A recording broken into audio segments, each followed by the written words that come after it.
You've been lied to about forgiveness. They told you it means weakness, that letting go means letting others win, that to forgive is to forget the pain they caused. But if that were true, why does holding on feel so heavy? Why does replaying the hurt only make the wound deeper? Why do you still feel chained to the past, carrying anger that poisons your peace? The truth is, forgiveness isn't about them.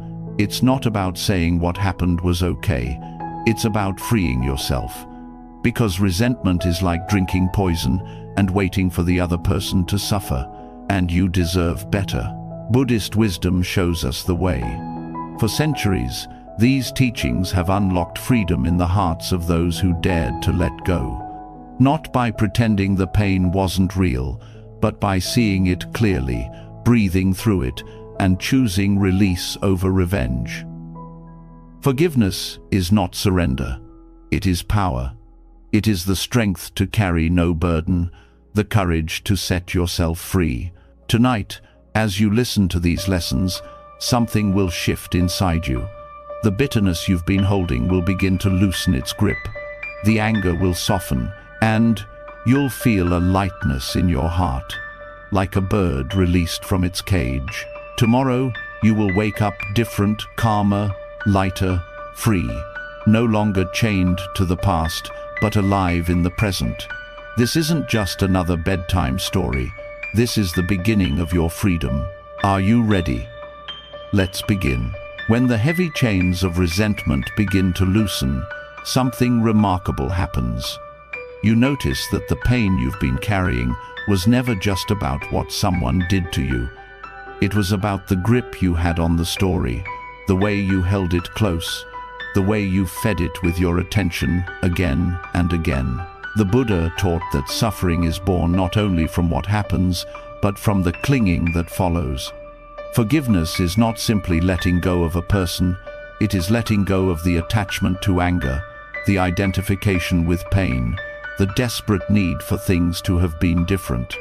In this sense, forgiveness is an act of non-attachment, a release so deep it reshapes the way you experience life itself. To forgive is to notice that holding on does not protect you, it binds you. Non-attachment is not indifference, it is not coldness, and it is not denial. It is the quiet strength of allowing reality to be what it is, without trying to trap it in the cage of your expectations. When you release resentment, you are practicing the same wisdom the Buddha spoke of under the Bodhi tree, that freedom is found in loosening the grip, in no longer demanding that life conform to your desire. Forgiveness becomes a living expression of this truth. When you cling to resentment, you are clutching a burning coal, believing it defines who you are. You say, "This pain is mine. This wound is part of me." Non-attachment says, "I can see this anger, I can feel it, but I am not it." In that simple shift, the story loses its power. The self, who was betrayed, is recognized as just one passing moment, not the eternal you. Forgiveness arrives when you are willing to let that moment dissolve, to release your grasp on the identity of the wounded one. Non-attachment does not mean detachment. Detachment rejects the world, pushes it away. Non-attachment opens the hands, accepts that everything changes, and allows love and pain to move through without clinging. When you forgive, you are not erasing what happened. You are ending the contract you made with suffering by refusing to clutch it any longer. This is not weakness. It is the deepest form of strength, the courage to face reality without decorating it with endless resistance. Resentment thrives on repetition. The more you replay the story, the tighter you hold it, the more real it feels. Forgiveness interrupts this cycle by refusing to give the story constant attention. Through non-attachment, you begin to see the thought arise, "They hurt me, they wronged me," and instead of grasping it, you let it pass like clouds in a vast sky. Each time you let it go, the hold weakens. Each time you choose release, your freedom deepens. Forgiveness becomes not a one-time act, but a practice of loosening grip, moment by moment. There is a teaching that attachment is like trying to hold on to water. The tighter your fist closes, the less you can hold. In the same way, resentment is liquid. You cannot grasp it without losing yourself. Non-attachment allows the water to flow through your open hand. Forgiveness is the courage to open the hand and allow the stream of life to continue without your resistance blocking it. What once felt like an identity, a reason to stay angry, becomes nothing more than passing current. Many people fear that letting go means the harm was acceptable. But non-attachment is not approval, it is clarity. It says, what was done was harmful, but I will not carry that harm forever in my own chest. Forgiveness through non-attachment honors truth without allowing truth to harden into a prison. You acknowledge the wound, but you do not keep pressing on it to make sure it still hurts.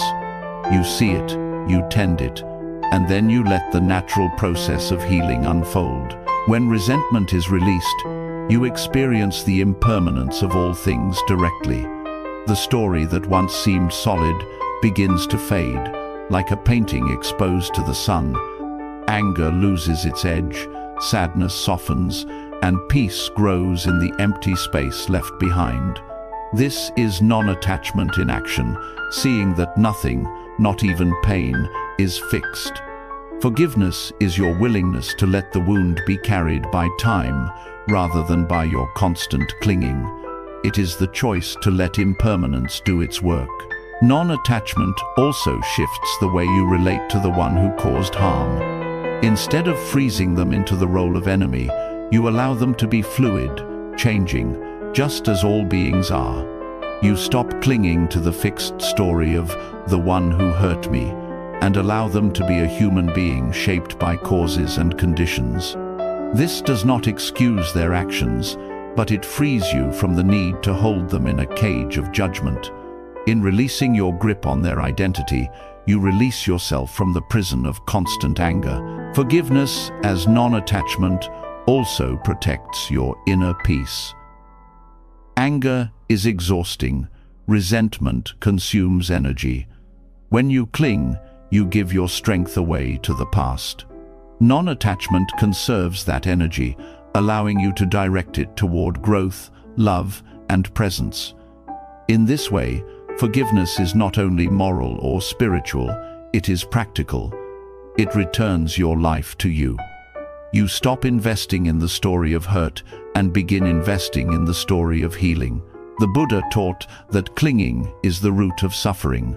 To forgive is to live that teaching, to see how resentment itself is a form of clinging to the past, to identity, to a sense of control. Letting go is frightening because it feels like stepping into emptiness. But that emptiness is space, and in space there is freedom.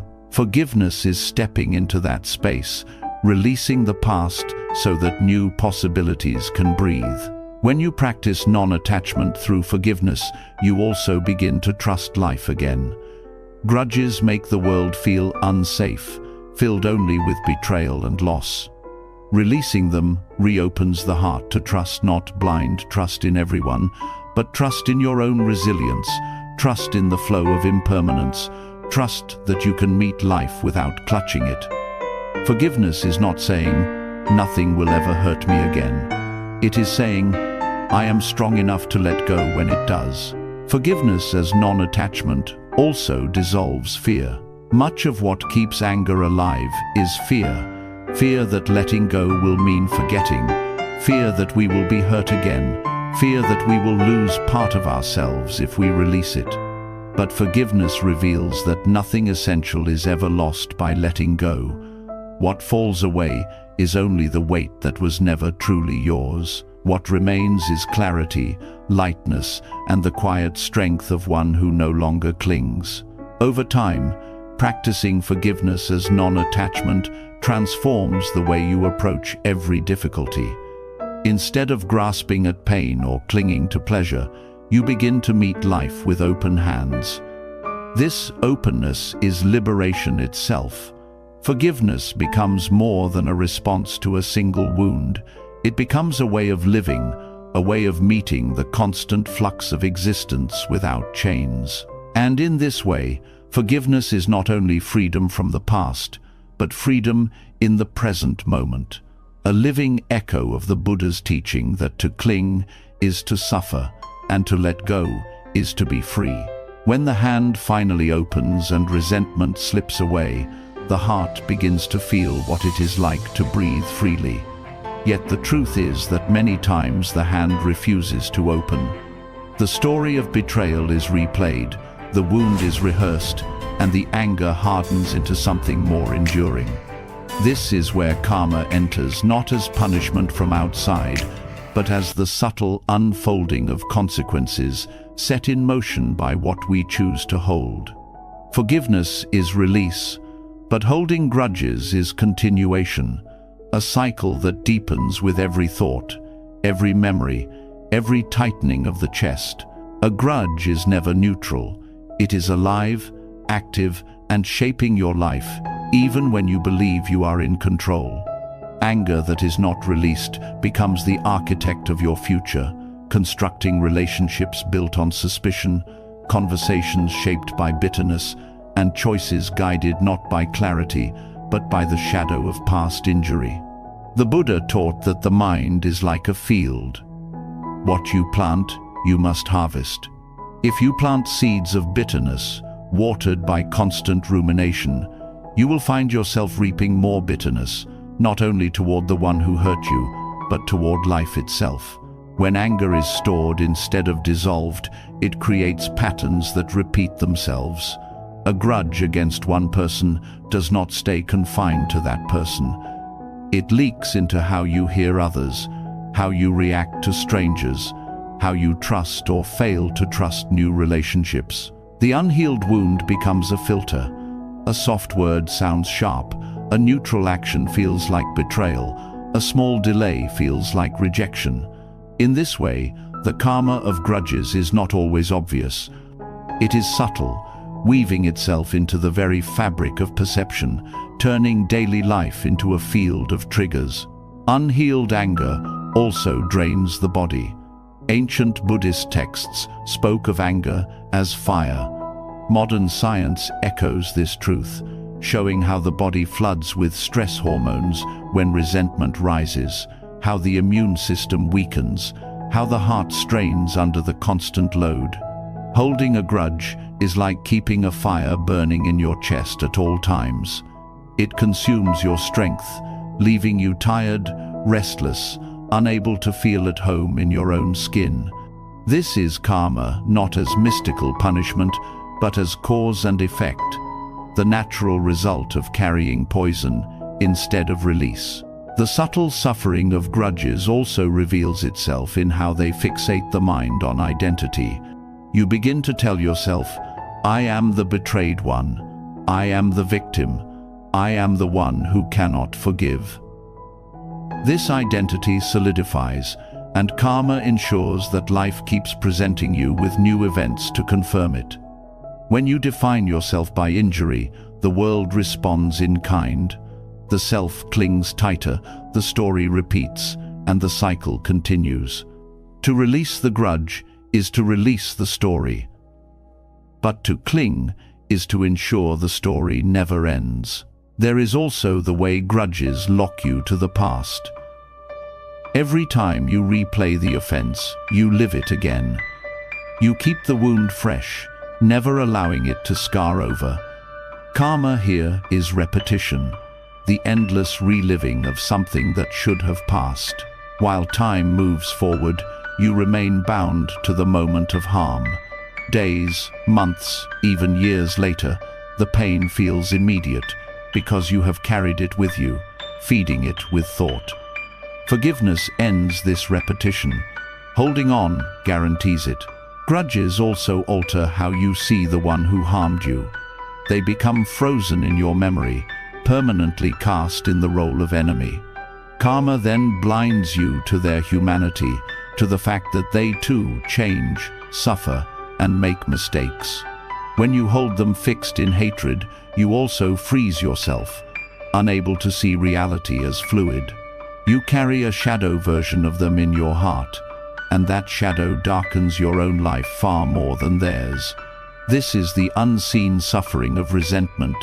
It binds you not only to pain but to illusion.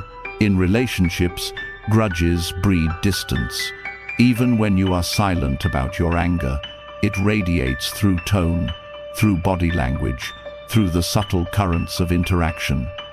Others feel the tension even when they do not know its source. Over time, trust erodes, intimacy withers, and connection fades. Karma works not only within you but between you and others, shaping the field of your relationships in ways you may not intend. Holding a grudge also robs you of presence.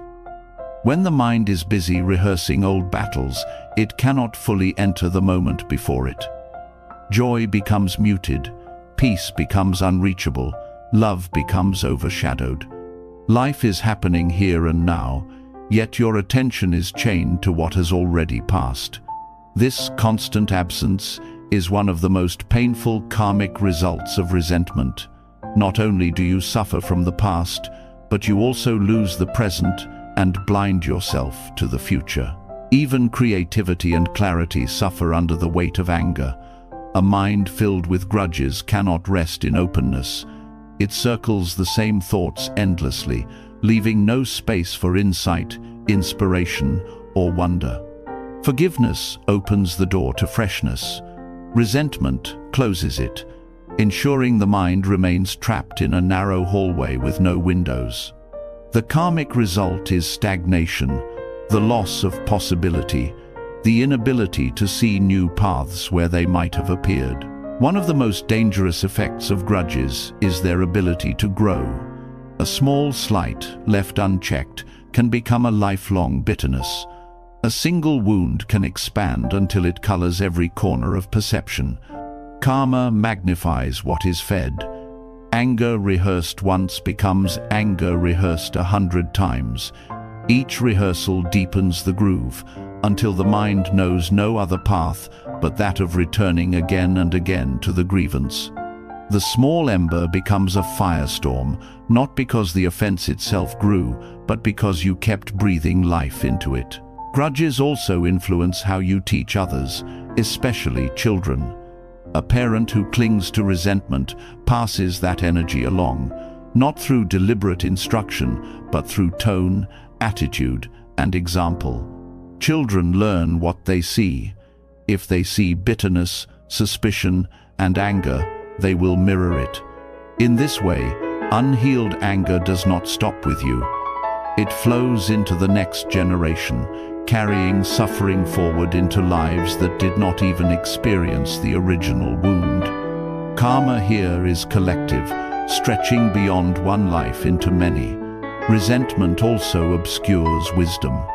When the mind is filled with anger, it cannot see clearly. Judgments are skewed, decisions are made through the lens of bitterness, and understanding is clouded. The Buddha compared anger to a storm that muddies water. You may hold a vessel of clear water, but once stirred with dirt, you can no longer see through it. Clarity returns only when the storm settles. Forgiveness is the settling of the water. Clinging to grudges keeps it stirred, leaving you blind to the truths that could set you free. The karma of holding grudges is not only about inner suffering, it is also about missed opportunities. Doors that could have opened remain closed because resentment makes you unwilling to step through. Connections that could have been healing are avoided because you assume betrayal will return.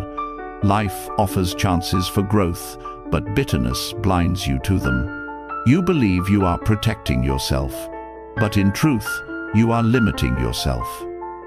The unseen consequence is a smaller life, a life narrowed by the shadows of old pain.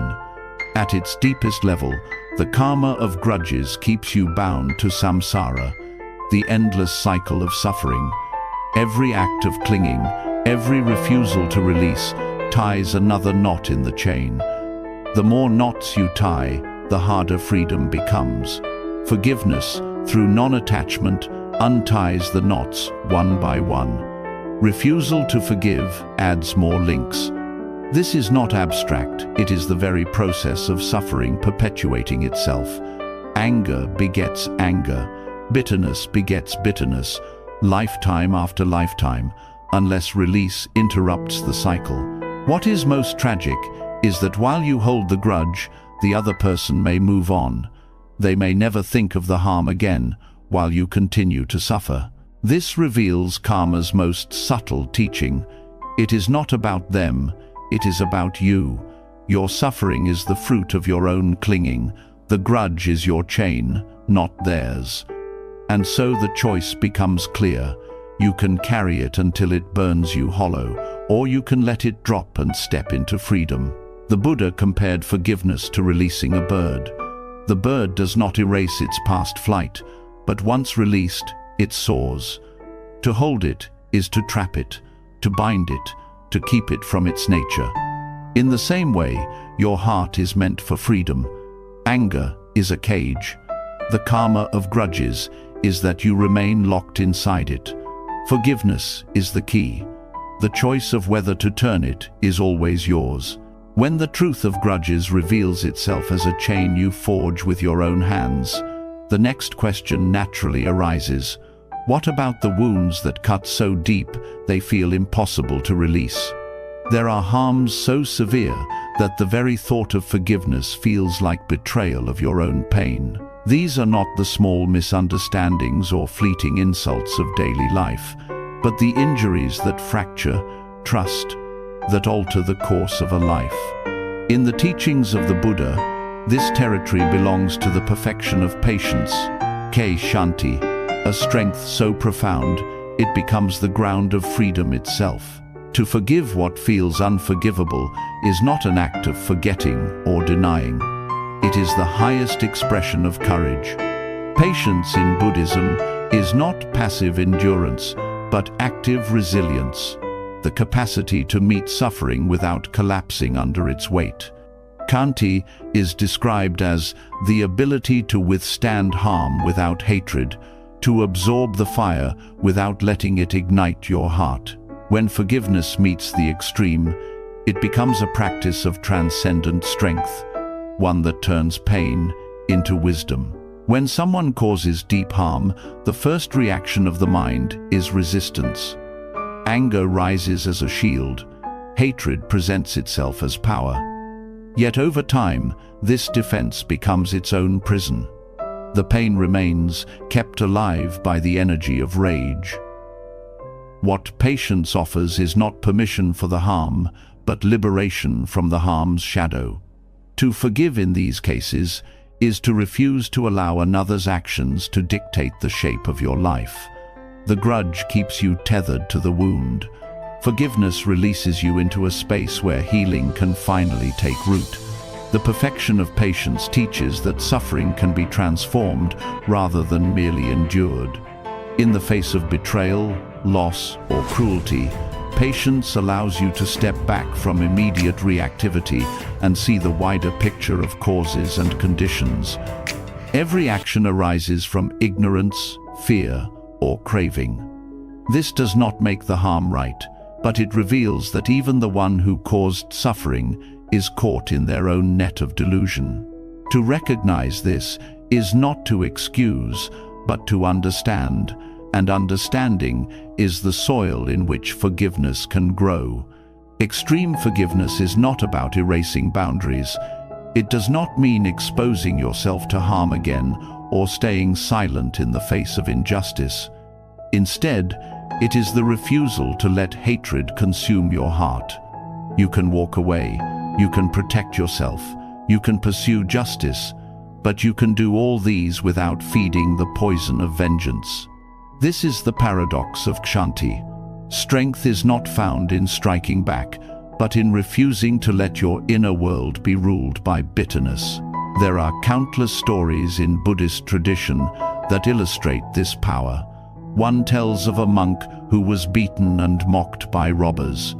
When asked later how he endured, he said, "I felt pity, for they strike from blindness, and blindness is suffering greater than mine." This is not romanticizing harm, but recognizing that responding with hatred multiplies suffering, while responding with patience transforms it. The monk's strength was not in muscle or retaliation, but in the clarity of his heart, untouchable by cruelty.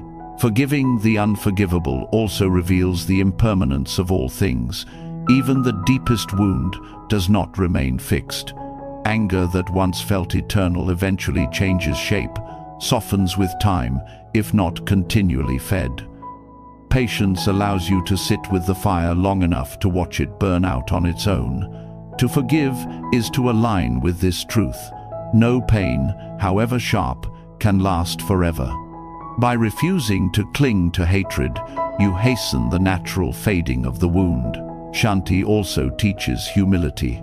In extreme cases of harm, the ego cries out, "How could this happen to me?" It interprets suffering as an attack on identity. Patience shifts the perspective. It reminds you that suffering is not personal punishment, but part of the human condition. All beings encounter loss, betrayal, and pain. To forgive is to release the idea that your suffering marks you as uniquely wronged. It is to place your pain within the vast ocean of human struggle, where compassion becomes possible. Another aspect of this strength is that it transforms trauma into wisdom for others. When you forgive the unforgivable, your very presence becomes a teaching. Others who suffer see that it is possible to live without hatred, even after deep harm. Your forgiveness becomes a lamp, not to erase what happened, but to show that life beyond the wound is possible. In this way, Shanti is not only for yourself, it ripples outward, healing communities, breaking cycles of vengeance, and planting seeds of peace. In daily life, practicing this level of patience can mean meeting betrayal with clarity instead of retaliation.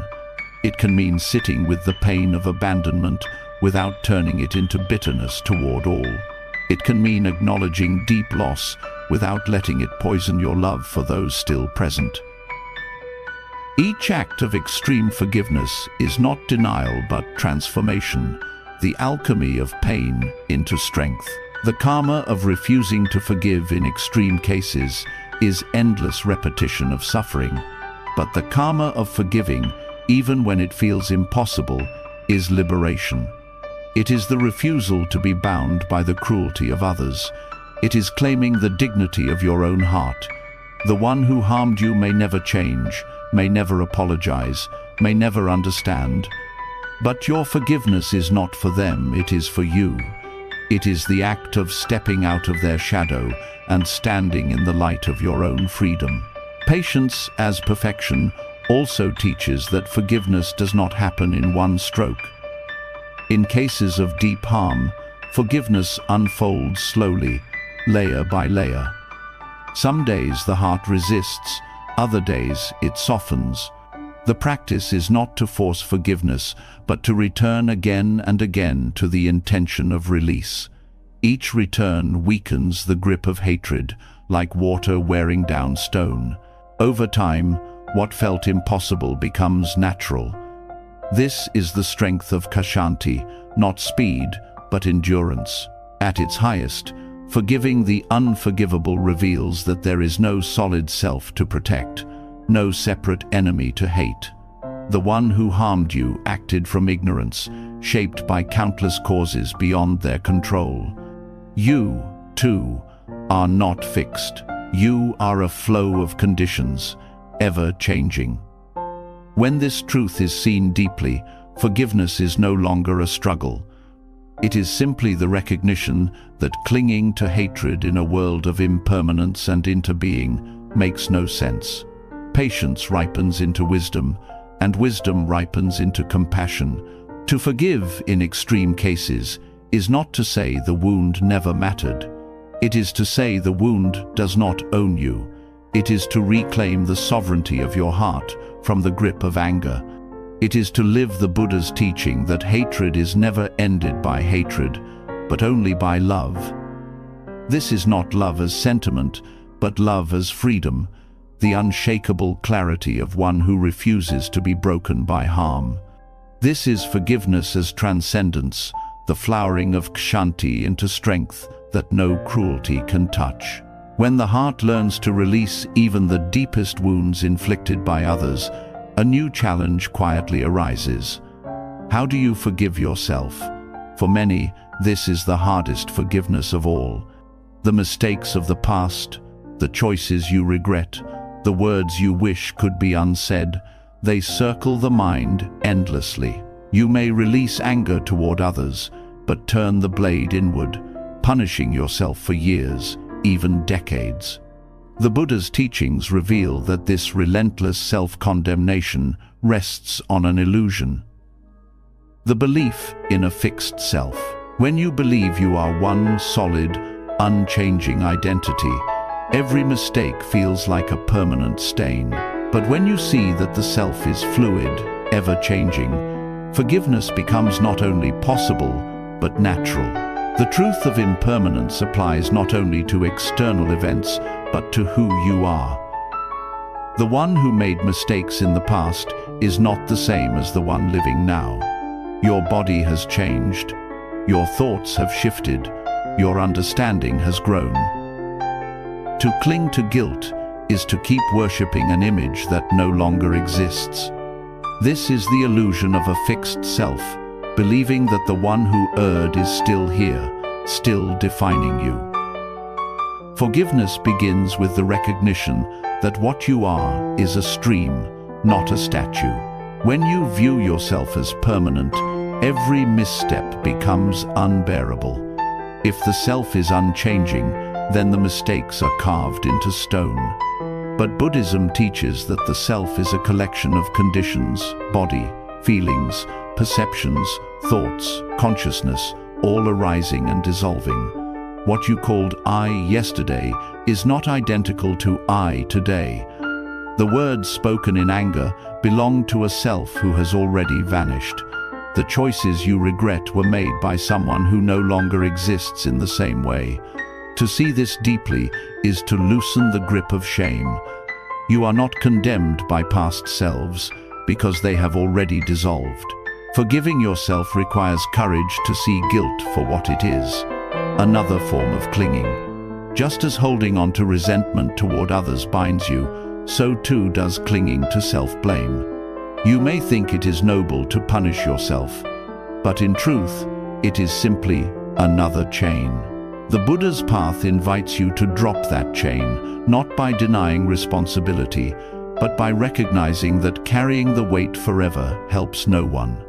When you forgive yourself, you create space to act differently, to live with clarity rather than with a constant shadow of regret. The illusion of a fixed self also distorts the meaning of responsibility. To take responsibility does not mean identifying eternally as the one who failed. It means acknowledging the causes and conditions that led to your actions, learning from them, and choosing differently now. This is responsibility aligned with wisdom, not punishment. When you cling to guilt, you mistake responsibility for self-condemnation. But when you release the idea of a fixed self, you see that responsibility is dynamic. It is about responding skillfully in the present, not chaining yourself to the past. Many people believe that self-forgiveness is selfish, that it excuses harmful behavior. Yet the opposite is true. A person trapped in shame cannot fully serve others, cannot offer genuine compassion, cannot live with an open heart. Self-forgiveness is not indulgence. It is the soil from which true compassion grows. When you forgive yourself, you free the energy that was bound in guilt and redirect it toward growth and care for others. Without this release, you remain too entangled in your own suffering to be of full benefit to the world. The practice of self-forgiveness is also a practice of patience. Just as forgiveness toward others unfolds slowly, so too does forgiveness of yourself. Some days you may feel free, other days the old shame arises again. The practice is not to push it away, but to meet it with awareness. This is guilt. This is clinging. This is not who I am. Each moment of recognition loosens the illusion. Over time, the self you condemned becomes less solid until it dissolves entirely into the stream of impermanence. The Buddha often taught about the river. You cannot step into the same river twice because both you and the water are constantly changing. To understand yourself in this way is to see that the you who regrets is not the same you who acted in the past. The conditions have shifted, the water has flowed on. Clinging to guilt is like standing on the riverbank, insisting the water should have flowed differently. Forgiveness is stepping into the current and allowing life to move forward. Self-forgiveness also reveals the difference between regret and guilt. Regret is healthy. It acknowledges harm and seeks to learn. Guilt, when clung to, becomes destructive, chaining you to identity rather than freeing you for transformation. Regret says, I see the pain I caused and I will do better. Guilt says, I am the pain, I am broken, I cannot be redeemed. The former leads to growth, the latter to paralysis. The Buddha's teachings encourage regret without clinging, responsibility without self-punishment, compassion without illusion. Forgiveness of yourself also requires compassion for your own ignorance. Every mistake you made was shaped by conditions, lack of awareness, fear, craving, confusion. If you had known then what you know now, you would have acted differently. This is not an excuse but an acknowledgement of truth. Suffering arises from ignorance. When you see that clearly, you can hold your past self with the same compassion you might hold a child who did not understand. Forgiveness grows from this recognition that you, too, are worthy of the compassion you so easily give to others. To forgive yourself is also to free those around you. When you cling to guilt, you unconsciously demand others reassure you, comfort you, or bear the weight of your shame. You may push them away, fearing judgment, or cling to them desperately, seeking absolution. Self-forgiveness dissolves this burden. When you free yourself, you free your relationships. You meet others as they are, not through the filter of your unresolved shame. The illusion of a fixed self also affects how you see the future. If you believe the self is unchanging, you may think, I will always fail. I will always hurt others. I cannot grow. This hopelessness is itself a product of clinging. But when you see that the self is fluid, you recognize that change is always possible. Every breath offers a new beginning. Self-forgiveness aligns you with this truth. You are not doomed by the past. You are liberated by the possibility of the present. Meditation on self-forgiveness often begins with acknowledging the pain honestly. Denial will not bring release. You sit with the memory, feel the guilt, and recognize its weight. Then, instead of feeding it, you breathe with it. You remind yourself, this was a moment shaped by conditions. This was not a permanent identity. Slowly, the sharpness softens. Each breath releases a little of the weight until the memory no longer defines you. This is not forgetting, but transforming, turning a wound into wisdom. Another practice is metta, loving kindness directed inward. Many people find it easy to send kindness to friends, even to strangers, but difficult to send it to themselves. Yet self-forgiveness requires this very act. To sit quietly and repeat, may I be free from suffering, may I forgive myself, may I find peace, is to counter the inner voice of condemnation. Over time, these words shape the heart, reminding it of its own worthiness. Forgiveness grows not from force, but from gentle cultivation. The deepest level of self-forgiveness comes when you see directly that there is no permanent self to forgive. The one who made mistakes was a collection of conditions, already gone. The one who blames is another collection, already changing. When this is seen, forgiveness is no longer an act. It is the natural response to truth. Without a fixed self, there is no one to condemn, no one to carry guilt, only the flow of life learning from itself. In this recognition, the weight drops effortlessly. To live with self-forgiveness is to embody freedom. It does not mean you will never err again, but it means you will not carry errors as eternal chains. You meet each moment fresh, responsible but not shackled, aware but not self-punishing. This way of living transforms how you meet others as well. For when you forgive yourself, you naturally extend the same compassion outward. Your life becomes a mirror of the Buddha's teaching. To cling is suffering. To release is liberation. Forgiving yourself is not indulgence. It is not escape. It is not denial.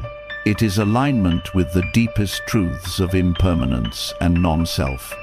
It is the courage to release the illusion of permanence and step into the freedom of change. Mistakes belong to a self that no longer exists. Your true nature is not the error, not the guilt, but the awareness that learns and grows from it. This awareness is vast, unbroken, and free. When you rest in that, forgiveness is no longer a struggle. It is simply the natural unfolding of wisdom. When the heart begins to soften toward itself, and the weight of guilt is seen as belonging to a self that no longer exists, a deeper truth starts to unfold.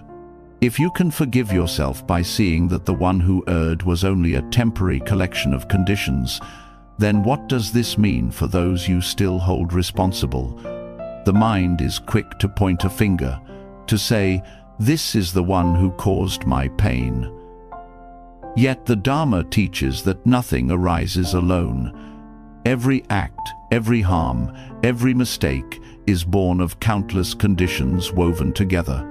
To understand this is to see the emptiness of blame. Blame feels simple. It offers clarity in the midst of pain. It says, "There is the villain, and here is the victim." But this simplicity is deceptive. Dependent origination shows us that nothing exists by itself, and no action comes from a single cause. The words that wounded you were not born in isolation. They were shaped by that person's upbringing, their fears, their own wounds, and the circumstances pressing on them in that moment. The conditions stretch back further than memory, parents, culture, history, even the fleeting emotions of that day.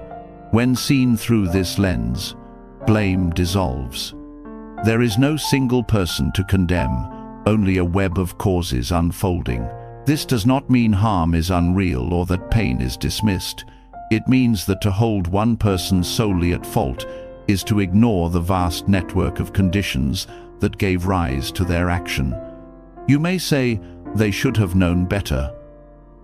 But knowledge itself is a condition arising from what one has been taught or denied. You may say, they chose this, yet even choice is shaped by perception, which is conditioned by endless past experiences. The more deeply you look, the less you can find a single, isolated doer. The act exists, the pain exists, but the solidity of blame begins to fade. Seeing the emptiness of blame does not excuse cruelty. It transforms how you relate to it. Instead of pouring all your energy into condemnation, you open space for understanding. Understanding does not erase accountability, it deepens it. When you see that harm arises from conditions, you also see what conditions must be changed to prevent its repetition. Blame locks the story into good and evil. Understanding opens the possibility of transformation. When you cling to blame, You also cling to the illusion of a fixed self in the other. You freeze them in the moment of their worst act and deny them the capacity to change. This freezing harms you as well, for you bind yourself to an image that may no longer be real. To see dependent origination is to see fluidity.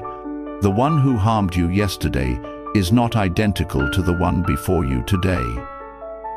Clinging to blame traps both of you in the past. Letting it go allows both of you the chance to step into the present. Blame also narrows perception. When you label someone as the cause of your suffering, you filter every action through that lens. Even their kindness becomes suspect.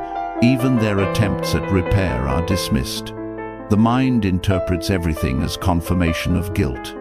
This is the karma of blame. It builds a cage around your vision, ensuring you see only what strengthens the story. Dependent origination cracks the bars of that cage. It reveals complexity where blame insists on simplicity. On a societal level, blame fuels cycles of conflict. One group harms another, the wounded group responds with anger, and the chain continues. Each side insists the other is fully responsible, ignoring the conditions that shaped both. Wars, feuds, and generational wounds thrive on this narrow view. To see the emptiness of blame is not to erase responsibility, but to recognize shared conditions. Healing becomes possible only when both sides stop asking, "Who is at fault?" and start asking, "What conditions gave rise to this, and how can we transform them?"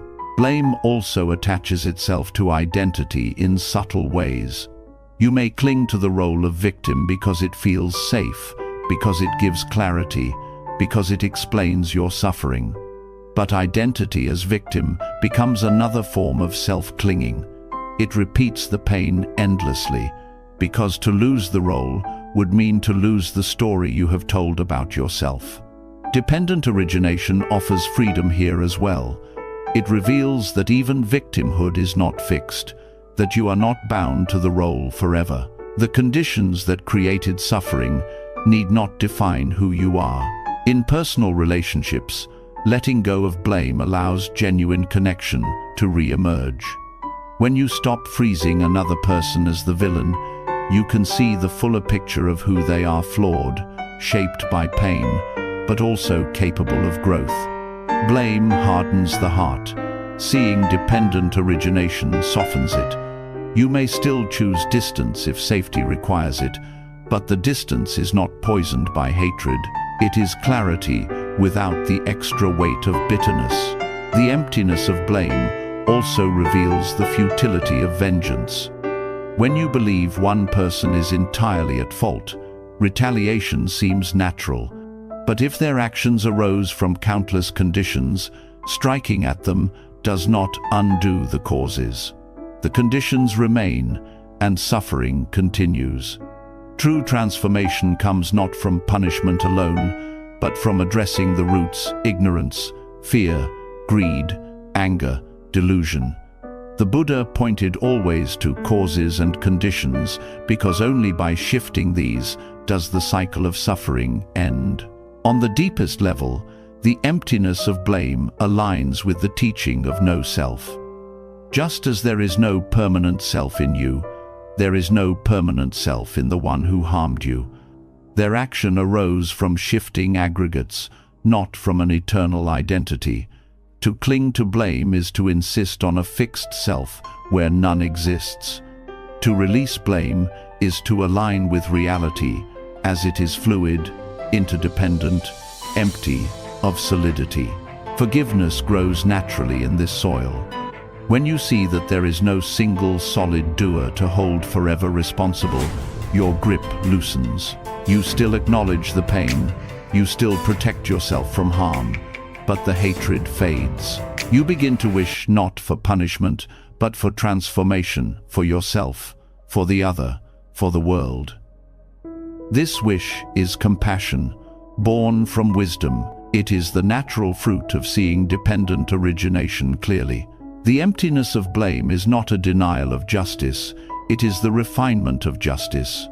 True justice is not simply punishing the actor, but transforming the conditions that gave rise to the act. This is why the Buddha emphasized the ending of causes, not the condemnation of individuals. To heal suffering, you must go deeper than blame.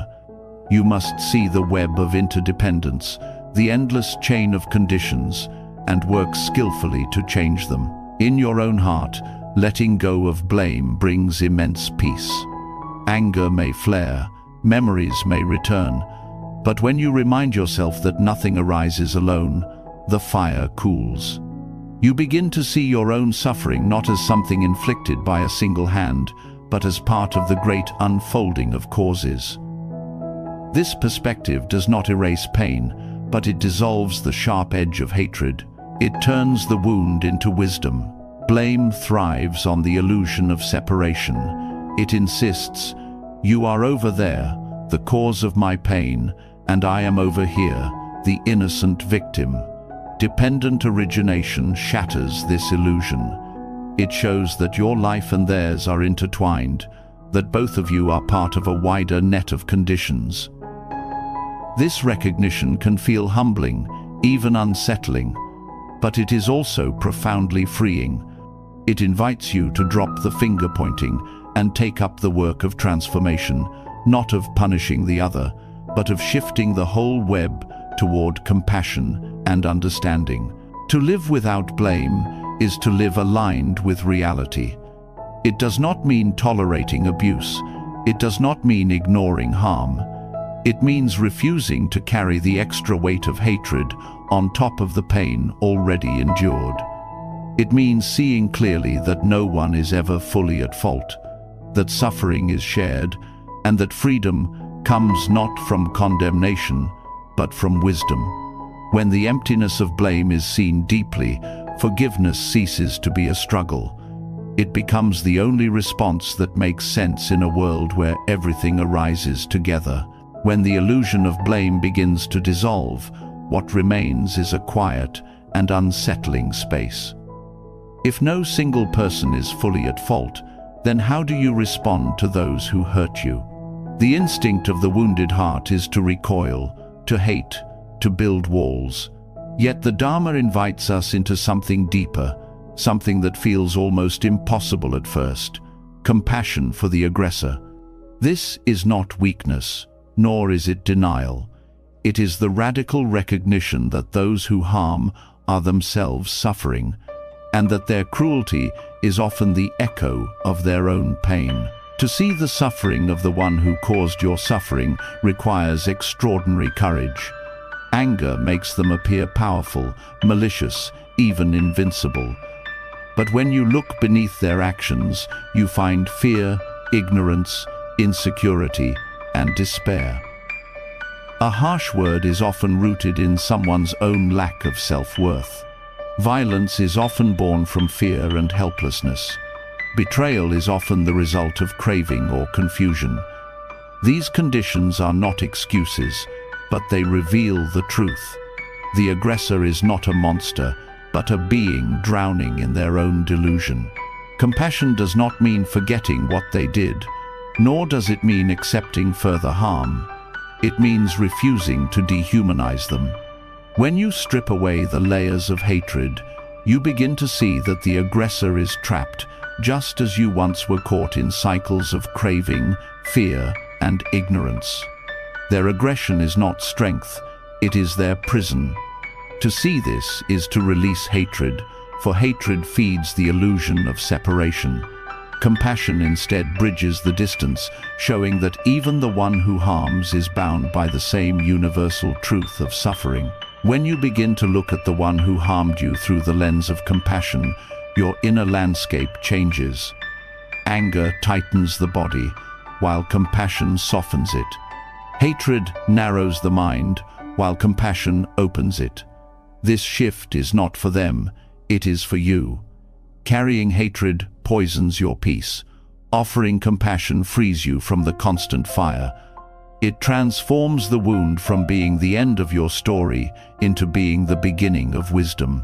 Buddhism teaches that all harmful actions are rooted in ignorance. Ignorance blinds people to their own suffering and the suffering they cause. An aggressor is one who does not see clearly, who acts from delusion.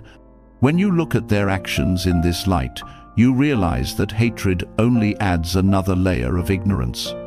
Compassion, however, opens the possibility of clarity. By refusing to mirror their aggression, you break the cycle that has enslaved them, and you protect your own heart from falling into the same blindness. Seeing the suffering of the aggressor also teaches humility. When you examine your own life, you can find moments where you, too, acted from fear, confusion, or pain. Perhaps your actions did not cause great harm, but the seeds were there. This recognition does not excuse the aggressor, but it softens your judgment. You see that the potential for harm exists in all beings. From this perspective, compassion arises naturally, not as indulgence, but as the only wise response. Compassion for the aggressor also shifts how you define strength. The world often teaches that strength is retaliation, that power is domination. But true strength is the ability to meet harm without becoming hateful. When you respond to aggression with compassion, you refuse to let the aggressor dictate the quality of your heart. They may wound your body or reputation, but they cannot corrupt your mind unless you allow hatred to take root. This is the strength of the Buddha, the strength of Kshanti, the strength of a heart that no cruelty can shatter. It is important to remember that compassion does not erase accountability. To see the suffering of the aggressor does not mean you deny justice.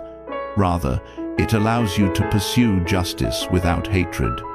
Anger distorts judgment, but compassion clarifies it.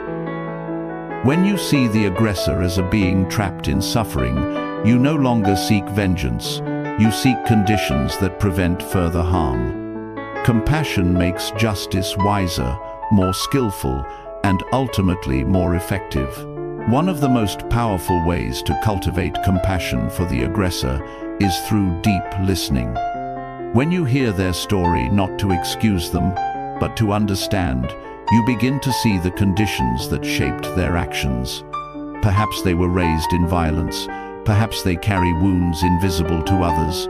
Perhaps they never learned another way to respond to fear. This listening expands your perception, transforming the aggressor from a faceless enemy into a human being struggling against their own storms. Hatred thrives on ignorance, but compassion grows from understanding. In meditation, you can also practice sending loving kindness to those who harmed you. At first, the heart may resist, filled with anger and pain. But with patience, repeating phrases like, "May you be free from suffering, may you find peace," begins to soften the hard edges of hatred. This practice does not mean you approve of their actions. It means you refuse to carry hatred in your own heart. With each repetition, you are training your mind to see beneath the aggression to the suffering that gave rise to it. Compassion for the aggressor also protects you from bitterness. When you hold only anger, the wound grows deeper, shaping your future interactions with suspicion and hostility. But when you replace hatred with compassion, the wound becomes a teacher. You learn resilience, patience, and wisdom. The aggressor's action, though harmful, becomes the catalyst for your own growth. In this way, compassion transforms not only your relationship to the aggressor, but also your relationship to life itself. On a collective level, compassion for aggressors is the only path to breaking cycles of violence.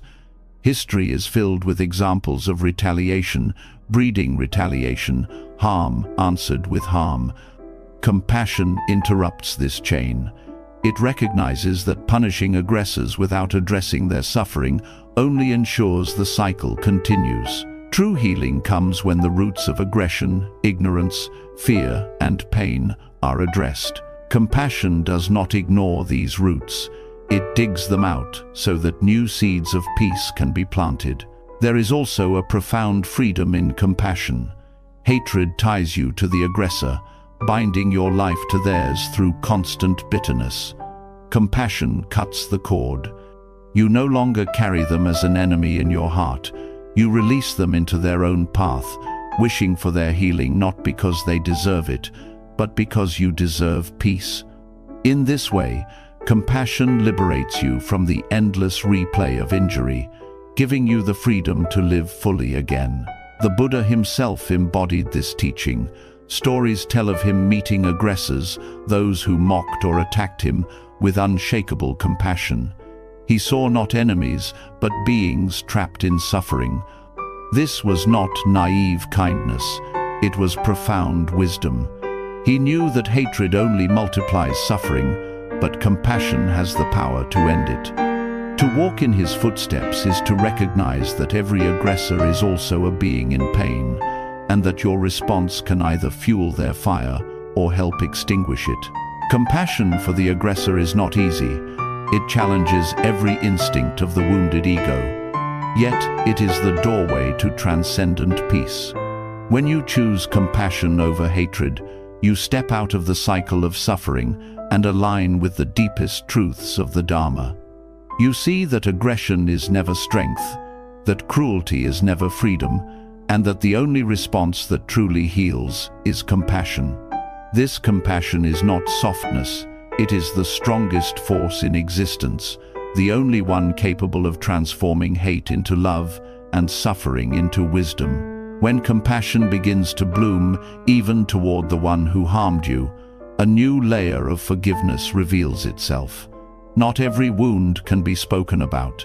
Not every relationship allows reconciliation. Sometimes the other person is unwilling to hear you. Sometimes they are no longer present in your life. And sometimes they have already left this world. If forgiveness required their participation, many hearts would remain chained forever. But the Dharma shows another path, silent forgiveness. A release so deep, it does not need words, acknowledgement, or apology. It is forgiveness carried out in the secret chambers of the heart, where true freedom always begins. Silent forgiveness is often the most powerful because it is not dependent on anyone else. When you forgive quietly, you are not waiting for the aggressor to understand, to admit fault, or to change. You are not demanding reconciliation or recognition. You are simply letting go of the poison inside you. This inner release is self-sufficient. It says, "I choose peace, whether or not you meet me there." In this way, silent forgiveness is pure liberation, unshaken by external conditions. Many people cling to pain because they are waiting for the other person to say, "I'm sorry." Yet, in reality, apologies are rare, and even when they come, they may never feel complete. If you hinge your healing on another's acknowledgement, you give them control over your freedom. Silent forgiveness reclaims that power. It allows you to heal without waiting, to step into peace without permission. The aggressor's role ends where your choice begins. Practicing silent forgiveness begins with inner honesty. You do not deny the wound, nor do you pretend it does not matter. You acknowledge the pain fully. Then you recognize that carrying it longer only deepens your suffering. Silent forgiveness is the decision to stop watering the seeds of resentment. It is not a single dramatic act, but a quiet turning away from hatred each time it arises. Each time the memory comes, you breathe, you soften, and you release. Slowly, the grip loosens. One of the strengths of silent forgiveness is that it does not require interaction with the one who hurt you. For those who remain unsafe, toxic, or unwilling to change, this is essential. You do not need to expose yourself again. Forgiveness here is not about repairing the relationship. It is about repairing your own heart.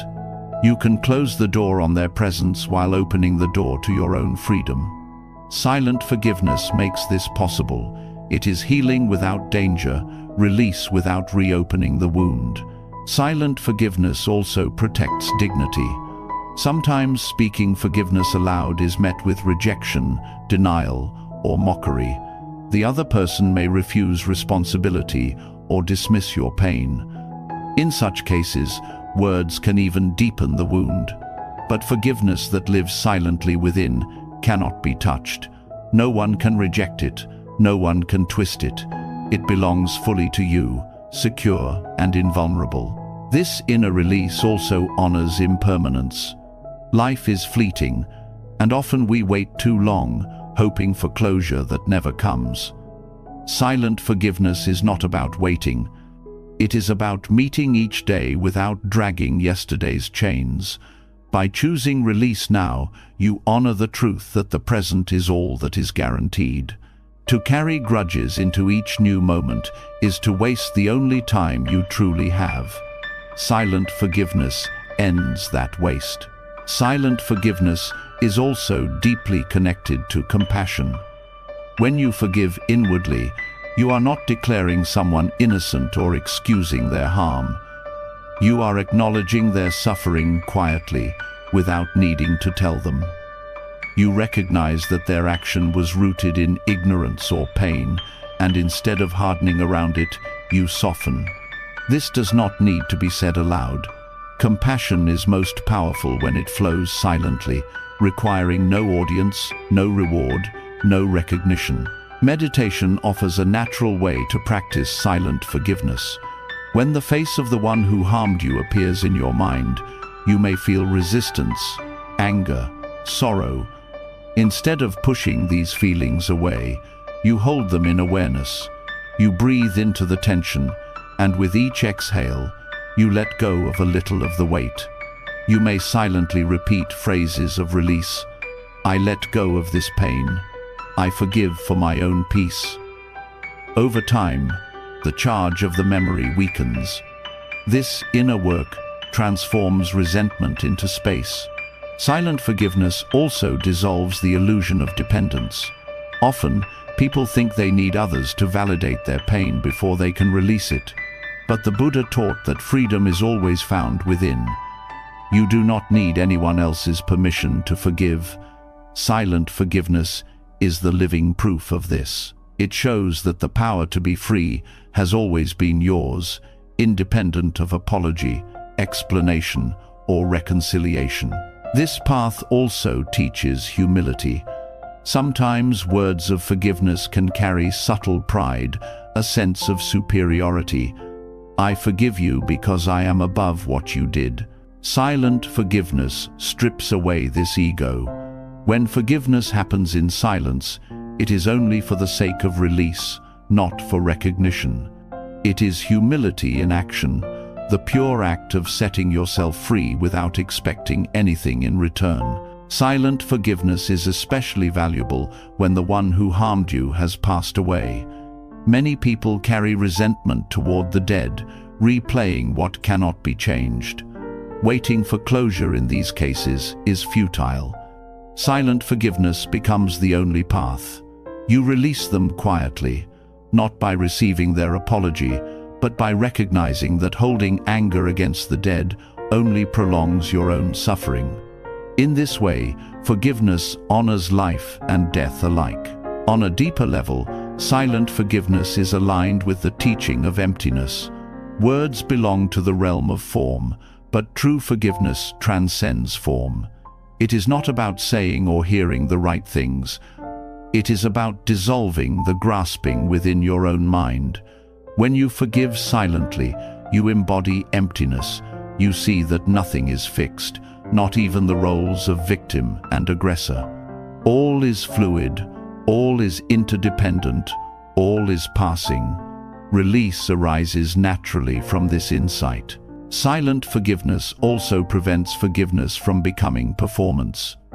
In some cultures, people are pressured to forgive publicly, to make a show of reconciliation, even when the heart is not ready. This can create false healing, where the wound remains hidden under polite words. Silent forgiveness avoids this trap. It is authentic because it does not require display. It is between you and your own heart, invisible to others, but radiant within. Over time, silent forgiveness brings a sense of deep inner peace. There may never be reconciliation, the relationship may never be healed, yet your heart is no longer heavy. You walk lighter, speak softer, breathe freer. Silent forgiveness is not about changing the past, but about reclaiming the present. It is the quiet strength of a heart that no longer clings to pain. This kind of forgiveness also reveals that reconciliation is not always necessary for healing. Some people may never acknowledge the harm they caused. They may deny it forever. But your freedom does not depend on their honesty. Silent forgiveness bypasses their denial. It heals you directly, without needing their cooperation. This independence is a form of liberation that cannot be taken away. Ultimately, silent forgiveness is the highest expression of self-respect. It says, "I will not allow hatred to live in me, no matter what you did."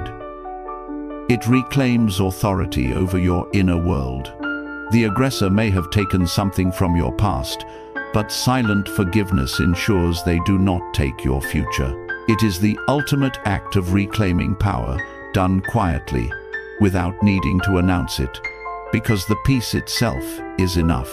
Silent forgiveness is not silence born of repression. It is silence born of wisdom. It is the understanding that words are not always needed for release. The heart knows when it has let go. And in that knowing, freedom arrives quietly, invisibly, yet profoundly real. When forgiveness has been practiced silently, without demanding recognition or apology, the heart begins to sense something even greater. Letting go in silence shows that peace is possible even without reconciliation. But there is another layer of meaning hidden within this act. Forgiveness is not only about freeing yourself, it is also about giving something away. In Buddhist thought, generosity, or dana, is the first of the perfections, the foundation of all spiritual growth. To forgive is to give, to offer freedom not only to yourself, but to the one who harmed you. Forgiveness becomes an act of generosity, a gift that transcends words, a gift that requires no wrapping, only courage. When we think of generosity, we often think of material gifts, food, money, time. But the Dharma teaches that the highest form of giving is not always tangible. It is the giving of fearlessness, of kindness, of release. Forgiveness is this kind of gift. When you forgive, you offer the other person release from the prison of your judgment. You give them the chance to exist beyond the shadow of what they did. Whether or not they know it, whether or not they accept it, the generosity of forgiveness opens a door for them. In giving it, you also open a door for yourself. Forgiveness as generosity is radical because it goes against the instinct of the wounded ego. The natural impulse is to withhold, to punish, to keep the other chained by your anger. But in refusing to give forgiveness, you also refuse yourself peace. Generosity interrupts this cycle.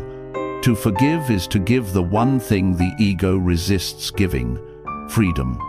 In that giving, the heart expands. Each act of forgiveness becomes an act of offering, an offering of space, of kindness, of life, unbound by the past. When you view forgiveness as a form of dana, it changes the meaning of justice. Justice is often imagined as repayment, as taking back what was lost. But generosity asks a different question. What can I give, even in the midst of pain? Forgiveness becomes the gift of ending the cycle of retaliation. You give not because the other deserves it, but because giving itself is liberation. In this sense, forgiveness is not weakness, but abundance, the abundance of a heart that can offer release even when wounded. Generosity also transforms the way you see the offender. Without forgiveness, you see only the debt they owe. With forgiveness, you see an opportunity to give. This does not mean erasing accountability or pretending nothing happened. It means shifting from a mindset of scarcity, where every harm must be repaid, to a mindset of abundance, where peace can be offered without losing anything. Forgiveness becomes the gift that multiplies itself. In giving peace, you find peace. There is also a profound humility in treating forgiveness as dana. When you forgive, you are not placing yourself above the other. You are not saying, "I am superior, so I will grant you this favor." Instead, you are practicing generosity as equals. You see that both of you are caught in conditions, both of you suffer, both of you are impermanent beings. Forgiveness becomes not an act of pride, but of shared humanity. It is generosity in its purest form, giving without expectation, without superiority, without attachment. Forgiveness as generosity also frees you from the economy of resentment. In resentment, every interaction feels like a debt ledger. You owe me for the pain you caused. You owe me an apology. You owe me repair. You owe me recognition. While justice has its place, living in this constant economy of owing and repayment is exhausting. Generosity breaks the ledger. Forgiveness says, "I no longer demand payment. I choose to give release." In doing so, you erase the debt, not by denying it, but by stepping outside the system altogether. That is the radical power of dana. It changes the entire framework in which suffering is measured. This form of generosity also affects the collective. In communities, cycles of harm often continue because no one is willing to give release. Each side clings to its grievances, demanding repayment. Forgiveness, offered as generosity, shifts the cycle. One act of release inspires another, softening hearts, changing the culture of interaction. What begins as one person's inner choice becomes a communal transformation. Forgiveness, practiced as dana, becomes a ripple that extends far beyond the individual. On a more intimate level, treating forgiveness as generosity nourishes your own heart. Every act of giving expands capacity. When you forgive, you train the mind to release rather than cling, to offer rather than hoard. This is why generosity is considered the foundation of Buddhist practice. It shapes the very structure of the heart. Forgiveness is not only for moments of great harm. Each time you forgive a small slight, you are practicing generosity, strengthening the muscles of release, preparing yourself for greater acts of letting go. Forgiveness also embodies the generosity of trust. When you forgive, you are giving the other person the chance to grow beyond their mistake. You may not reconcile, you may keep boundaries, but in your heart, you grant them the space to evolve. This is generosity at its highest level, not only giving what has been asked, but giving what may never be earned. This does not mean naivety. It means refusing to trap another being in the identity of their worst act. It is generosity of vision, the ability to see beyond the wound. Forgiveness as generosity also heals across time. Often, people pass down grudges, teaching children to hate those their ancestors hated. But when forgiveness is practiced as dana, it interrupts the transmission of bitterness. You give your descendants not a burden of anger, but a legacy of peace. In this sense, forgiveness is a gift across generations. It is an offering not only to the one who hurt you, but to everyone who might have inherited your pain. Meditation on generosity can deepen forgiveness. Sitting quietly, you reflect on the harm, and then you shift from the thought of what was taken from you to the thought of what you can give. You ask yourself, can I give peace instead of punishment? Can I give release instead of resentment? This is not denial of harm. It is generosity of spirit, a deliberate offering of freedom to yourself and to the other. With each breath, the gift is given anew. Forgiveness, as dana, also reveals that liberation is not one-sided. In giving forgiveness, you release yourself, but you also offer release to the other, even if they never know it.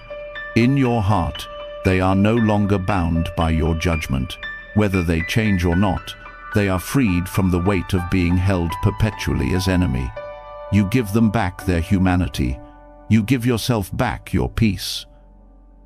Two beings are liberated by one act of giving. At its deepest, forgiveness as generosity reflects the ultimate teaching of non-attachment. To give is to release what you cling to. When you forgive, you are releasing your grip on anger, resentment, and the demand for repayment. You are offering that release as a gift. In doing so, you are embodying the perfection of dana, not just giving objects, but giving freedom itself. This is the most precious gift, the one that costs nothing, yet transforms everything. To live forgiveness as generosity is to see every harm as an opportunity to give, not to condone, not to deny, but to give release. In this giving, you align with the heart of the Dharma. You become not the one who clings, but the one who offers. Forgiveness becomes more than personal healing. It becomes the way you serve the world. It is generosity in its highest form, the giving of peace, the giving of freedom, the giving of a heart unbound. When forgiveness is understood as generosity, the heart expands into a new capacity to give. But generosity alone still asks for something more, a way to embody release not only in thought, but in the body itself. Resentment is not an idea that lives only in the mind. It anchors itself in the chest, in the breath, in the tightening of muscles, in the silent storms beneath the skin. Even after the mind decides to let go, the body often continues to carry the memory of pain. This is why the breath becomes the bridge, the living link between mind and body, thought and release. It is through mindful breathing that forgiveness moves from concept into lived reality. The breath is always here, steady, present, and loyal. It does not belong to the past or the future. It belongs only to now. When resentment rises, the breath shortens, the chest tightens, and the body signals the presence of unhealed pain. To notice the breath is to notice where forgiveness has not yet reached. The practice begins simply, returning attention to the rise and fall of air, softening with each inhale, releasing with each exhale. This is not escape, but transformation, because each conscious breath weakens the grip of anger lodged deep within. Forgiveness often fails to last because it remains only in the realm of thought. One decides to let go, but then the body continues to relive the injury. By anchoring forgiveness in the breath, the body is invited into the process.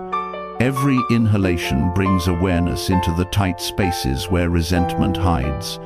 Every exhalation invites those knots to loosen. With steady practice, the body begins to remember what peace feels like.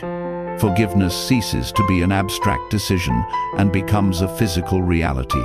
Breath is also impartial. It does not discriminate between joy and pain, between love and hate. It simply flows. To rest attention on the breath during moments of resentment is to rest in a reality that is larger than your anger. The breath continues, even when the story in your head screams loudly. Each time you return to it, you remind yourself that life is more than the injury, more than the grudge. The continuity of breath teaches you that no feeling is permanent. Anger comes and goes, but the breath remains, offering constant proof of impermanence. When resentment is strong, it often feels like a storm in the chest. The heart beats faster, the breath grows shallow. In those moments, the practice is not to argue with the mind, but to befriend the breath. Breathing deeply, slowly, with awareness, interrupts the storm. It anchors you in something steady while the anger loses intensity. With each mindful breath, the fire weakens. Forgiveness begins here, not in words, not in stories, but in the gentle rhythm of air entering and leaving the body. The breath also carries symbolic meaning in Buddhist practice. Inhaling represents receiving life. Exhaling represents letting go. To breathe consciously is to enact forgiveness physically, receiving the present moment, letting go of what no longer serves. Every breath becomes a ritual of release. You do not need a grand ceremony. Your own lungs are the altar, your breath the offering. Resentment that has lived in your muscles for years can begin to dissolve with this simple act, repeated countless times each day. This practice also teaches patience. Forgiveness does not come in a single moment. It is cultivated breath by breath. Some days, the resentment feels heavy and the breath struggles against it. Other days, the release feels natural. The breath teaches you to remain steady in both. By returning again and again, you practice endurance, reminding yourself that healing is not linear, but rhythmic, like breathing itself. Forgiveness through the breath is also a form of embodied compassion.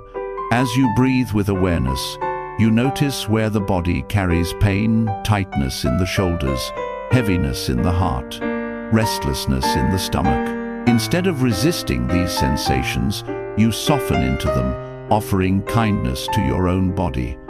This act of self-compassion becomes the foundation for forgiving others. By learning to hold your own pain with tenderness, you naturally extend the same to those who caused it. Breath also interrupts the narratives that sustain resentment. The mind clings to stories, what they did, how they wronged you, why it was unfair. But when you focus on the breath, the story pauses. You return to something simple, real, unadorned. Each pause weakens the grip of narrative, reminding you that the story is not the whole of your existence. The breath gives you space between thought and reaction, space wide enough for forgiveness to grow. Mindful breathing also aligns with the teaching of non-self. The breath does not belong to me or them. It flows in and out without ownership. When you rest in the breath, the boundaries between self and other soften. The anger you held as mine becomes less solid. Forgiveness arises naturally in this space where separation loses its sharpness. Breathing together in a sangha, or even silently in solitude, reveals the truth of interbeing. We share the same air. We are sustained by the same rhythm. How then can hatred truly last? In moments of conflict, the breath can serve as a direct tool of transformation. Before responding to harsh words, one conscious breath can change the entire outcome. In that breath, you prevent yourself from speaking words you cannot take back. In that pause, you give yourself time to remember compassion. This is forgiveness in action, not delayed to the future but practiced in real time, breath by breath.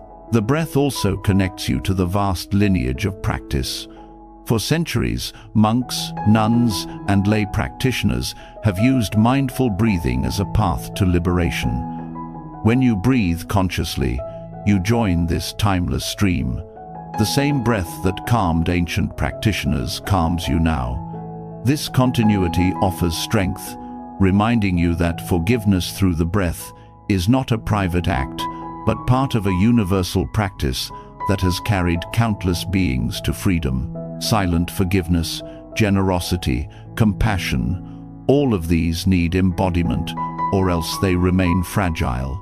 The breath anchors them, makes them real. Forgiveness ceases to be a distant ideal and becomes a lived practice, available with every inhale and exhale. No ritual is more accessible, no tool more immediate. You carry it with you always. The only question is whether you choose to use it. By treating the breath as a bridge, you invite forgiveness into every corner of your being. Anger dissolves not because the past is erased, but because your present no longer carries it in body and mind. Forgiveness becomes as natural as breathing. The rhythm of release is written into your very existence. Each breath is proof that letting go is possible, that renewal is constant, that peace is always one inhale and one exhale away. When forgiveness is anchored in the breath, the body learns to loosen its grip on resentment.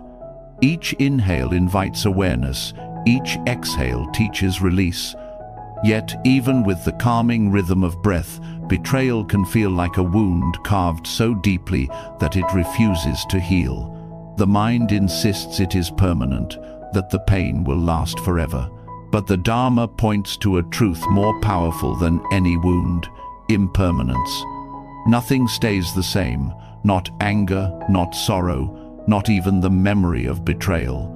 To see this clearly is to discover that time itself is a healer, that change is woven into the very fabric of existence, and that even the sharpest pain will soften when viewed through the lens of impermanence. Betrayal cuts differently from other forms of suffering because it comes from the collapse of trust. A friend, a partner, or a family member who was once a source of safety becomes the source of pain. The shock freezes the heart. But the freezing is an illusion. Beneath it, change is already unfolding. The feelings shift, the circumstances evolve. Even the person who betrayed you is not the same being from moment to moment. Impermanence reveals that betrayal is not a fixed monument, but a passing storm. To cling to betrayal is to fight against this truth. The mind replays the moment endlessly, solidifying it as though it were unchangeable. But in reality, the memory itself is different each time it arises. You never remember the same way twice. Sometimes the anger dominates, sometimes the sadness, sometimes the longing. Impermanence works even in the act of remembering. Recognizing this weakens the illusion of permanence and allows the first cracks of release to appear. Impermanence also teaches that your own heart is not fixed. When you first experience betrayal, it feels impossible to forgive. Yet weeks, months, or years later, the intensity fades. The same heart that once felt broken begins to feel whole again, often without your forcing it. This is the gift of impermanence. Even the most unbearable feelings are temporary. To rest in this truth is to stop clinging to despair. You begin to trust that pain is not endless, that healing is not only possible, but inevitable when you allow change to happen. Betrayal often gives rise to identity.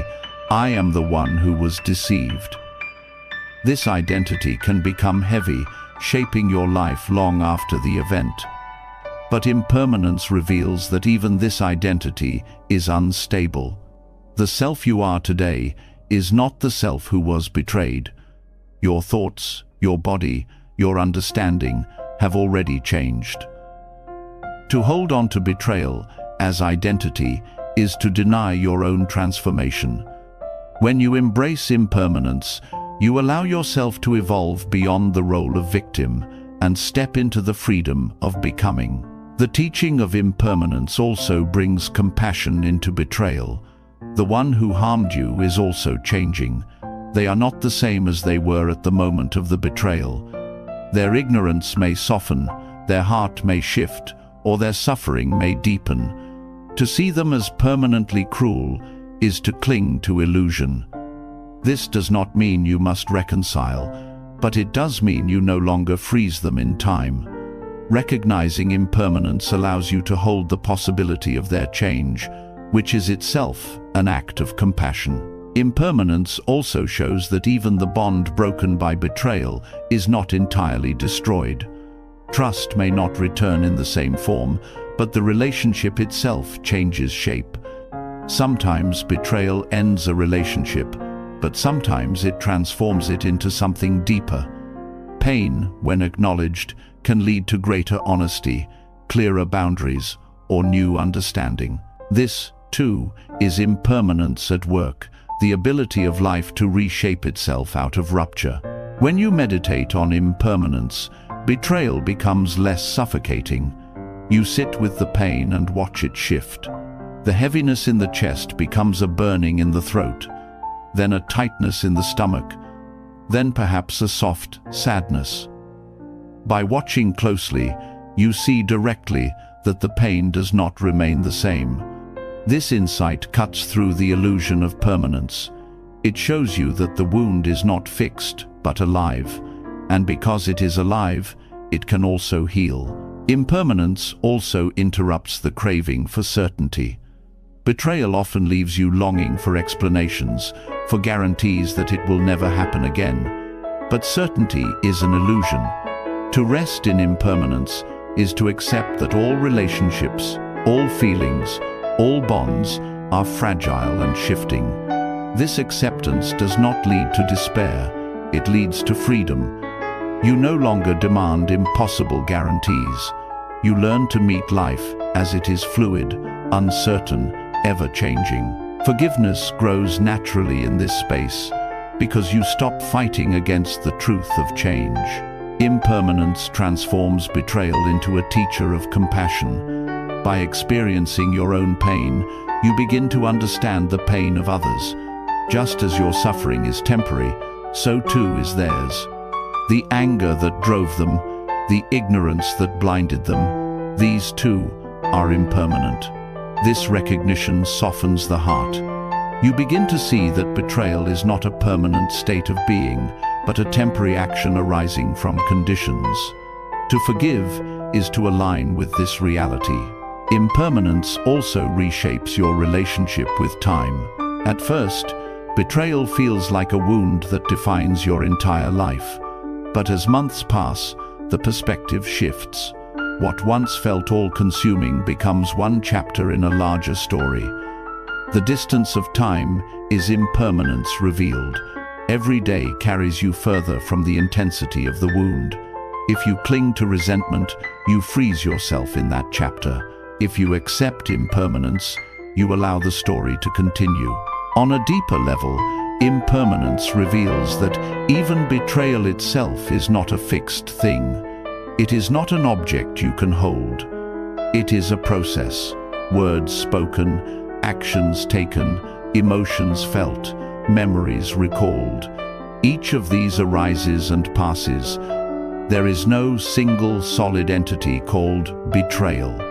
When you see this, your grip loosens. Forgiveness becomes possible because there is nothing fixed to cling to. The betrayal dissolves into a series of changing events, and the suffering dissolves with it. Impermanence also teaches resilience. You may think betrayal has broken you, but impermanence shows that you continue to change, to adapt, to grow. Each day you are different. Each breath reshapes you. Betrayal is not the end of your story. It is one moment in the unfolding of your becoming. To trust impermanence is to trust your own capacity to rise again. In this way, betrayal itself becomes a teacher of the Dharma. It reveals how clinging creates suffering and how impermanence offers release. By recognizing that pain changes, that people change, that even the memory changes, you free yourself from the illusion of permanence. Forgiveness is no longer forced. It arises naturally as the only response that makes sense in a world where everything is in motion. To heal betrayal is to rest in impermanence. The wound that once felt eternal becomes another passing moment. The identity of victim dissolves, the aggressor's role softens, the pain itself shifts into wisdom. You do not erase what happened, but you allow it to transform. Impermanence guarantees that nothing lasts, not even the deepest hurt. And in this truth lies the greatest freedom. Every betrayal can become the ground for forgiveness, because every wound is destined to change and pass. When impermanence is seen clearly, betrayal loses its power to define you. The wound no longer feels eternal. The role of victim begins to dissolve, and the pain itself reveals its changing nature. But while impermanence soothes the heart with the truth that nothing lasts, there is still another layer to face the raw fire of anger. Betrayal, loss, and injury often leave behind a heat that lingers in the chest, a restless energy that refuses to disappear on its own. Suppressing this fire only burns inward, and releasing it blindly burns outward. The path of forgiveness offers another way: to transform anger into wisdom, to channel its heat into clarity, its intensity into courage, its power into a force that protects rather than destroys. Anger feels overwhelming because it carries energy. This energy is not evil in itself. It is movement, force, vitality. What turns it into suffering is how the mind reacts to it. When clung to, anger becomes hatred, retaliation, or bitterness. When denied, it hardens into shame, depression, or numbness.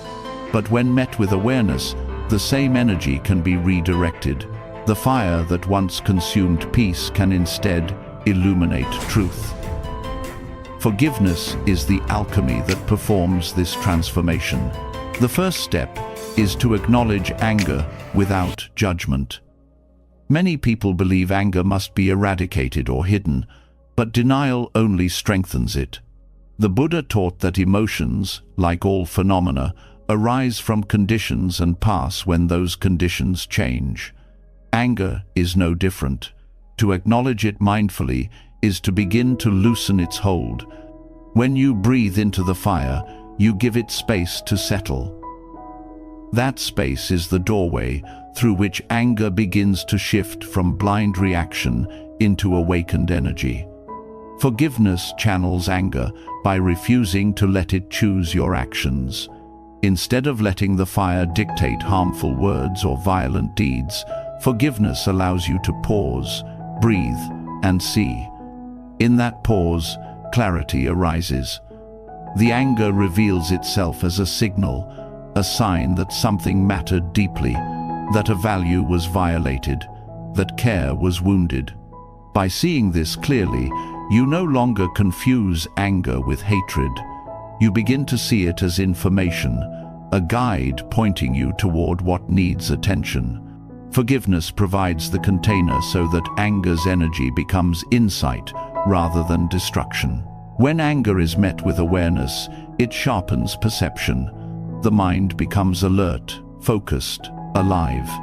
In unskillful states, this sharpness cuts blindly, but with forgiveness, it becomes the sword of wisdom, cutting through illusion, cutting through stories, cutting through the fog of delusion. You begin to see not only the pain caused, but also the conditions that gave rise to it. Anger, transformed, becomes the very clarity that reveals dependent origination, the web of causes, the ignorance, the fear that fueled harmful actions. This clarity is wisdom born from fire. Courage also arises from this transformation. Anger carries force, and when redirected through forgiveness, that force becomes strength to act skillfully. Instead of collapsing into passivity or exploding into retaliation, you stand firm with compassion. Forgiveness does not make you weak, it makes you fearless. You see clearly that hatred cannot protect you, but wisdom can. You act not from the chaos of reaction, but from the steadiness of understanding. This courage is not loud or violent. It is the unshakable presence of one who refuses to be ruled by fire. Transforming anger into wisdom also reveals the difference between reaction and response. A reaction is immediate, fueled by emotion, often harmful. A response arises after awareness has been applied, shaped by clarity and compassion. Forgiveness provides the ground for response. When you forgive, you do not deny anger. You hold it long enough for it to ripen into wisdom. Then you act, not to perpetuate harm, but to protect peace. In this way, anger becomes not an enemy, but a teacher, guiding you toward deeper understanding. This transformation also shows in the body. When anger is suppressed, the body tightens, the jaw clenches, the stomach knots. When it is expressed violently, the body surges with tension and fatigue. But when it is met with mindful forgiveness, the body softens, the breath deepens, the muscles relax, and the fire shifts into warmth. This warmth is the energy of vitality, the same energy that can fuel compassion, creativity, and courage. Forgiveness unlocks this potential, turning what once harmed into what now heals. Anger transformed also deepens empathy. When you reflect on your own moments of unskillful anger, you see how it arose from your own suffering, confusion, or fear. This recognition allows you to extend the same understanding toward others. The fire that once fueled hatred now fuels compassion, because you recognize that the one who harmed you acted from the same blind energy you once carried. Forgiveness opens this perspective, allowing anger to dissolve into empathy rather than vengeance. At times, anger feels righteous. It tells you that you are justified, that retaliation is deserved. But forgiveness reveals that righteousness is another form of clinging, another fire that burns the one who holds it. By transforming anger into wisdom, you move beyond righteousness into truth. You see that while the pain was real, perpetuating anger only deepens suffering. The wisdom energy of forgiveness says, "I will act from clarity, not from the intoxication of righteousness." This shift preserves dignity while ending the cycle of harm. This transformation also carries practical benefits for community. In conflicts, anger spreads quickly. One harsh word breeds another. One act of aggression invites retaliation. But when one person practices forgiveness and transforms their anger, the chain is broken. Instead of spreading fire, they spread clarity. This shift influences others, calming the storm and allowing space for understanding. In this way, anger transformed into wisdom not only liberates the individual, but also heals the collective. Meditation can be used to practice this alchemy directly. Sitting with the sensation of anger, you focus on the breath, you name the feeling, and you allow it to arise fully without acting on it. Then you turn your awareness toward forgiveness, silently offering release. Over time, you begin to feel the fire shift. Heat becomes energy. Energy becomes clarity. What once felt unbearable becomes a source of strength. This practice trains the mind to meet anger not with fear, but with skill. Ultimately, forgiveness reveals that anger is not your enemy, but a messenger. It tells you what matters. It shows you where your heart is tender. It points to values you hold deeply. Left unexamined, it destroys. Met with forgiveness, it teaches. The wisdom born from anger is sharper than indifference and stronger than denial. It becomes the courage to act with compassion, the clarity to see causes, the strength to endure without hatred. Forgiveness is the channel that allows this transformation. Without it, anger hardens into hatred or sinks into despair. With it, anger becomes wisdom, energy, fierce yet compassionate, strong yet gentle, powerful yet free of harm. This is the fire of awakening. The energy that once consumed you now illuminates the path. In this way, forgiveness is not the extinguishing of anger, but its transformation into the light of wisdom, a light that cannot be dimmed by betrayal, injury, or loss. When anger has been transformed into wisdom energy, its fire no longer consumes you, but instead lights the path ahead. Yet even with this clarity, another danger often arises: the temptation to swing to extremes. On one side lies vengeance, the urge to strike back and use pain as a weapon. On the other side lies suppression, the attempt to bury hurt so deeply that it festers unseen. Neither path brings peace. Vengeance keeps the wound open through retaliation, while suppression poisons the heart through denial. The Dharma offers another way, the middle way, where pain is acknowledged fully, yet not weaponized, where suffering is seen clearly without being allowed to rule. The middle way is not balance in the shallow sense of compromise. It is wisdom in action, the understanding that extremes create suffering. When you move toward vengeance, you believe justice is found in punishment, but in reality, vengeance multiplies the very harm you seek to end. It may offer brief satisfaction, but the cycle of retaliation ensures that peace never arrives. On the other side, suppression appears noble, swallowing your pain, so others are not disturbed, but it robs you of honesty, leaving your heart heavy with what has been denied. The middle way steps between these illusions. It says, acknowledge the wound, feel the grief, allow the anger, but do not let them harden into weapons or chains. Walking this path requires courage. Vengeance often feels powerful, suppression often feels safe. But the middle way is neither the intoxication of power nor the false security of avoidance. It is the strength to remain present with suffering without being controlled by it. To acknowledge pain without feeding hatred is a radical act. It means saying, I see what happened, I feel the weight of it, but I will not let it dictate my life. This is not weakness, it is mastery of the heart. The middle way is also deeply practical. When betrayal or harm occurs, responding with vengeance rarely solves the problem. It often creates new ones. Families fracture, communities divide, inner peace evaporates.